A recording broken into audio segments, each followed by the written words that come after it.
Friends, ఈరోజు మీ జీడిపప్పు తయారీ వ్యాపారంలో మీకు అవసరమైన వివిధ వ్యక్తుల గురించి తెలుసుకుందాం.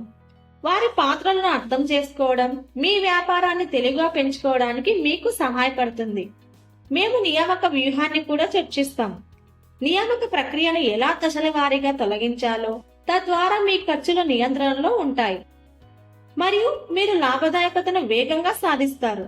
సరిగ్గా కార్మికులు ఎక్కడ అవసరమో తెలుసుకోవడానికి ఫ్యాక్టరీ మరియు యంత్రాల లేఅవుట్తో ప్రారంభిద్దాం.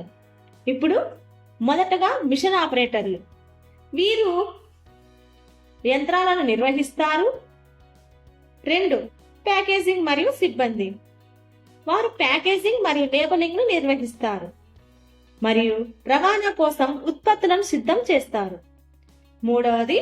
Cleaner maintenance worker. అతను ఉత్పత్తి ప్రాంతాన్ని శుభ్రంగా ఉంచుతాడు మరియు చిన్న నిర్వహణ పనులను కూడా చేస్తాడు. మనకు సమయం గడిచే కొద్దీ ఉత్పత్తిని పర్యవేక్షించే, నాణ్యమైన ప్రమాణాలను నిర్ధారించే మరియు శ్రామిక శక్తిని నిర్వహించే ఉత్పత్తి నిర్వాహకుడు కూడా అవసరం కావచ్చు. ఉత్పత్తుల నాణ్యతా ప్రమాణాలు మరియు నియంత్రణ అవసరాలకు అనుగుణంగా ఉన్నాయని నిర్ధారించడానికి నాణ్యత నియంత్రణ ఇన్స్పెక్టర్ కూడా అవసరం ఉంటుంది. చివరిగా కార్యకలాపాలు పెరిగినప్పుడు ఆర్థిక, పేరోల్ మరియు బుక్ కీపింగ్ను నిర్వహించడానికి ఒక అకౌంటెంట్ బుక్ కీపర్ కూడా అవసరం. ఇప్పుడు ఈ వ్యక్తులను 3 సంవత్సరాలలో మీ వ్యాపారంలోకి ఎలా తీసుకురావాలో చూద్దాం. మొదటి సంవత్సరంలో కుటుంబంతో ప్రారంభిద్దాం. యంత్ర నిర్వహణ, ప్యాకేజింగ్, లేబులింగ్ మరియు కార్మిక నిర్వహణ పనులకు కుటుంబ సహాయాన్ని ఉపయోగిద్దాం. ఇది డబ్బును ఆదా చేస్తుంది మరియు నేర్చుకోవడానికి మీకు సహాయపడుతుంది. 2వ సంవత్సరం లేదా 3వ సంవత్సరంలో మీరు బాహ్య సిబ్బందిని పొందడం గురించి ఆలోచించవచ్చు. 2వ సంవత్సరం లేదా 3వ సంవత్సరంలో మీరు 100% సామర్థ్యాన్ని చేరుకున్నప్పుడు నాణ్యత నియంత్రణ తనిఖీ కోసం ఎవరినైనా నియమించుకోండి.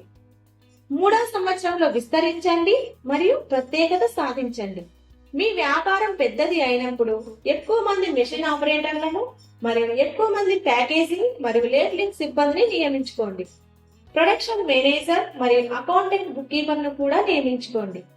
ప్రతి పాత్రను అర్థం చేసుకోవడం ద్వారా మరియు నెమ్మదిగా వ్యక్తులను జోడించడం ద్వారా మీరు మీ వ్యాపారాన్ని తెలివిగా మరియు విజయవంతంగా పెంచుకోవచ్చు. ఈ వీడియో చూసినందుకు ధన్యవాదములు. ఇలాంటి మరిన్ని వీడియోల కోసం మా వ్యాపార కోచ్ ఛానల్ కి సబ్స్క్రైబ్ చేసుకోండి. మీ వ్యాపార ప్రయాణంలో ఆల్ ద బెస్ట్.